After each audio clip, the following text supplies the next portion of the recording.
Well, it is just a real delight to be back here in Rishikesh area. We're just upstream from the Ganges, a tributary, at Sattva Retreat Center here with Anand Mehrotra, the founder. And Anand, as soon as I just walked in here, I just felt like I was home again. It's just such a beautiful presence. And over the years, we've been having interviews with you. And one of the things I just really appreciate that you're able to really bridge the deeper essence, the ancient roots of yoga into the modern times. And just even the property here. I mean, tell us just briefly, like this property, you were saying on the drive over here that Rishis have been coming on this trail here to Rishikesh for years. Yes, I mean, this little trail here is the ancient route, the pilgrimage route. So when the yogis, when we call Rishikesh the yoga capital of the world, it's really not the Rishikesh town. We are referring to this lower Shivalik Himalayas for obvious reasons, because as you can see around, it's a very optimal place to be. It's very green and lush, and so the yogis used to reside in these mountains, and then they would go up for pilgrimage up to the higher Himalayas, which they, Badrinath and Kedarnath and all these great valley of flowers and all these powerful vortexes are. But they're not very, this is not where they lived for a long time. They would go there, visit and come back. And so the route was this. So all these pilgrims would go through this route. So if, Adiguru Shankaracharya, when he went because he's the one who established Kedarnath and Badrinath into very well-known places, he must have walked also through this this road, going up to the great pilgrimage. So you can, when you tune in, you can still sense the vibration of all the yogis who devoted their life to self-realization. Yeah, and I think it's quite beautiful. You were talking about how those subtle vibrations are here, and yet yoga has adapted. And you were born in Rishikesh. I remember you in another interview you were saying, sitting on the lap of your guru, playing with his beard. Yes. And so from an early age, you've been exposed to the subtle aspect of yoga and the deeper essence of yoga. I mean, you even lived in a cave for a few months, and so you've been really immersed in this deep ancient wisdom. And at the same time, what I really appreciate about you're able to do is keep in touch with that deeper essence and then adapt it to the modern context.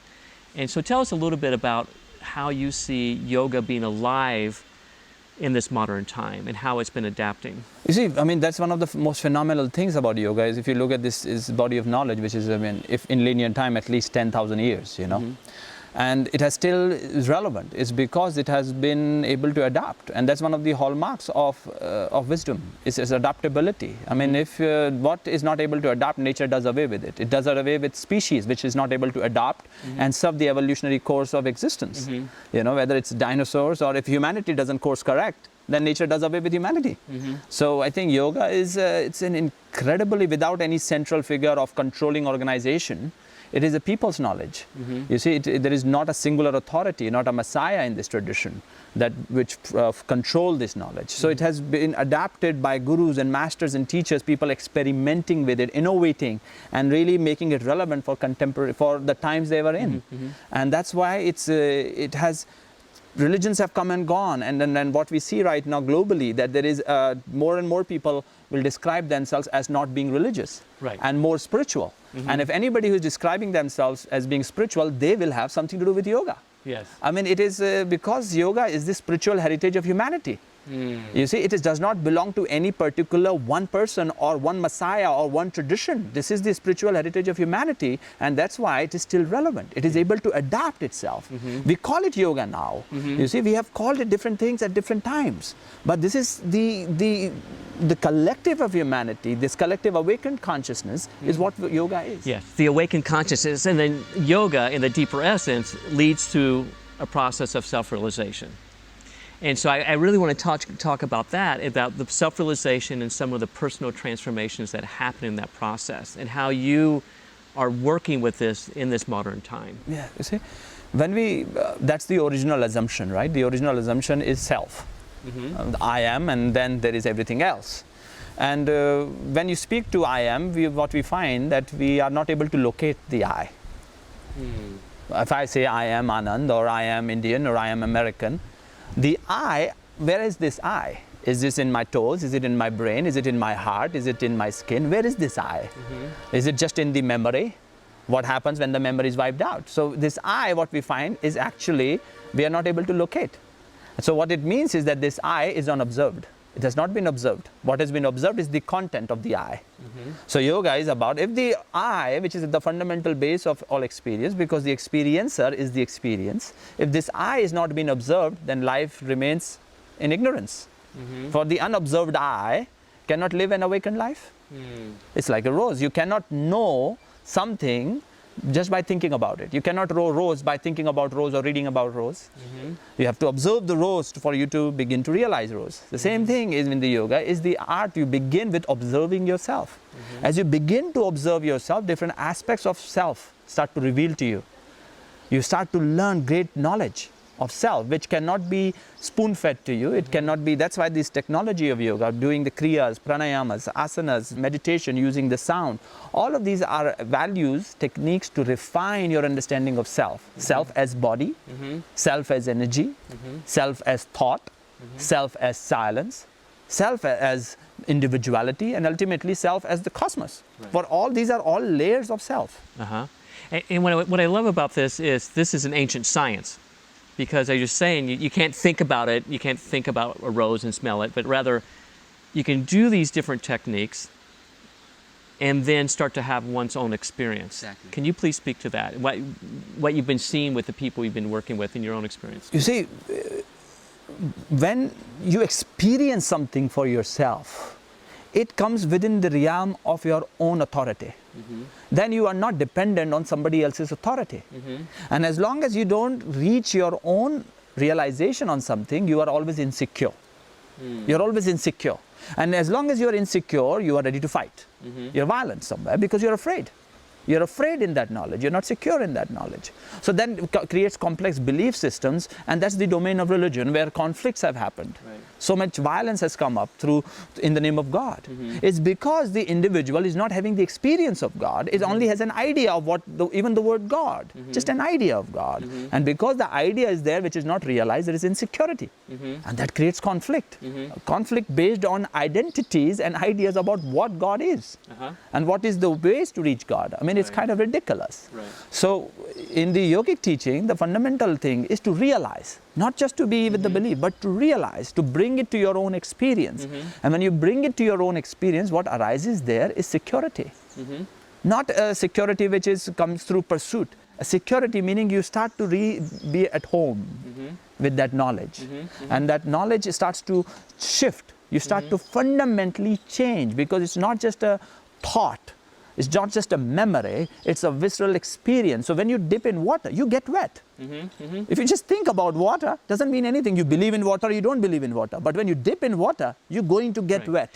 And so what are some of the personal transformations you see with people that you've been working with who start to dip into the water, start to dip into this self? I mean, fundamentally, one of the first things that starts to happen is experience of meaning of life. Because you see, life, if you think about it, it's kind of meaningless. If you think about it. Because what we see as humanity is a crisis of meaning. You see, as collective species, what we experience is a crisis of meaning, and then we try to come up with meaning of life through our egoic agendas, and then we project that meaning into ourselves and onto our society, and then we chase that meaning. But what we are experiencing is crisis of meaning. We find meaninglessness. So we get up, we don't know who we are. You see, we feel worthless. That's a crisis. So what I see is fundamentally what starts to happen is an experience of meaning. A kind of the individual start to be more at ease with themselves. That's the first thing that starts to happen, that you start to become much more at home with yourself. And I think it's a fundamental value. We cannot impact change. We cannot live a life worth living if we are not at home with ourselves. So what I see, the first fundamental change which starts to happen is people start to be more at home with themselves. They don't feel the urge to escape themselves. Because the urge to escape oneself is when you come home and you feel crisis of meaning. For you are not enough. Just what is here is just not enough, ever. So you need to constantly escape yourself to find meaning. See, who am I? What am I doing here? Am I ever enough? And it's just always the answer in the mind is not. You're never enough. You see, it's never enough. Right, and so people can start experiencing ease, feeling at home in themselves, and then as that blossoms further, when people go deeper into these practices, what are some of the greater sense of self-realization starts, or you start to have the greater compassion, greater kindness. Your creativity starts to boost. You see, what you start to see is vairagyam starts to occur in you, where you start to get non-identified. Detachment starts to happen. You're no more identified to limited positionalities, because if you're identified to limited positionalities, that's violent. Your identification to limited positionalities start to transcend. You start to let go of that. Your inner creativity starts to increase, because you realize it's not you creating, you see. Nature creates, and you learn to get out of the way. Because look, I mean, just for a moment, we have to pause. We have become so reductionist in our approach to life. I mean, we say, oh, this atom. What we don't realize, what we call atom is we have given it a name, atom. Atom doesn't think I am atom. We have called it an atom, and we think, oh, atom. But we don't realize atom is a human word. It's not an atomic word. So it's a word of, but so we have to, for a moment, pause and realize, look around and see the phenomenal creativity going on. Doesn't matter from where it's coming, who's creating, but we can see and observe that there is phenomenal creativity. Because consciousness cannot not create. Consciousness by its essence, because subtler than subtlest things. I love this. So as a person goes deeper into these practice, it's not a selfish thing, oh, I'm going to escape from the world. It's rather, I'm really tapping into, or how would you describe it? Yes, you see, the I becomes less and less. The I starts to expand. And this, you start to see, it's just really nature flowing through you. You start to be because you and I are and everybody listening and not listening is as extraordinary piece of existence as a mountain or a galaxy or a distant star. You see, what makes us believe that we are not an extraordinary piece is our memory, is our conditioning. When this starts, you start to become free of this fabricated hallucination, of this mirage of sense of self, or who am I, because it's a mirage. It doesn't really, it's an inadequate sense of who we are. This sense of I starts to change. Okay. And what you start to allow is this extraordinary intelligence. You start to stop suppressing it. You start to give existence permission to play herself out fully through you. Yes, and so describe what that feels like when a person's living from that place. I mean, it feels ecstatic. It feels deeply humbling. It feels fearless, and it feels incredibly kind, and it feels hilarious also, at times, because you see the joke of it, and at the same time, it includes the awareness of incredible pain of humanity. It includes the awareness of pain of separation, and that gives birth to deep compassion, and it gives you rise to the radical awareness of the impermanence of life. So you don't really hold on to anything, you see. It's difficult to just limit it in few words, because the more you go into that state, the harder you find to put it into some words, Right. And then seva and service and compassion and expressions are natural. Absolutely. Your intuition starts to increase. Your access to non-local knowledge, what we call intuition, is access to non-local knowledge. Non-local knowledge being that your sense of intelligence is not limited by what you have experienced in your memory. So your sense of self is not based on that. So you're expanding. Your knowledge starts to expand. Your sense of heart starts to open. You live more and more heart-filled life. You feel more and more alive, you see. And nobody can contain you in any container anymore. Right. And so as more and more people are going deeper into the different branches of yoga, we can start to have this awakening. And so just in the potential of humanity manifesting from this, but just to wrap up here, for people who are listening to this, and some people may be new to yoga, some people may be deeper into what is the words of encouragement you have about this awakening process? I think what's important to realize is that nobody's new to yoga. You see, we might think we are new to yoga, but we are not new to yoga, because yoga really means love. And love is what we have been seeking for eternity. So we are not new to seeking love. That's what we have been doing here. That's all that is happening is love. And that's what we are looking for.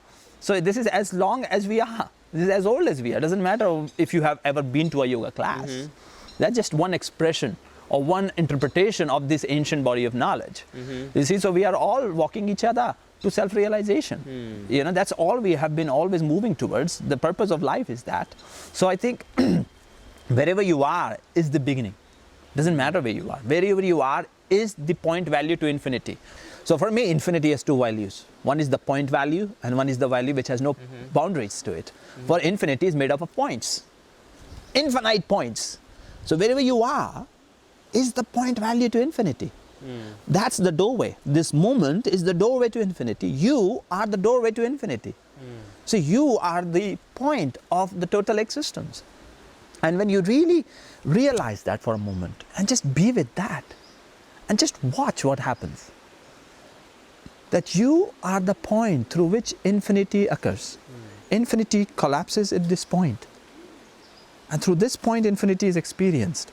Just be with that and begin there. For this is where the beginning is, and this is where the end is. Beautiful. You see?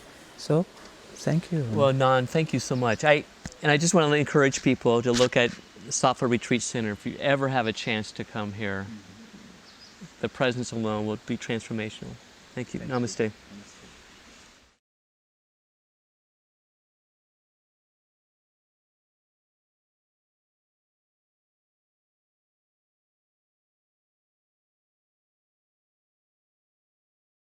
Om Tare Tu Re So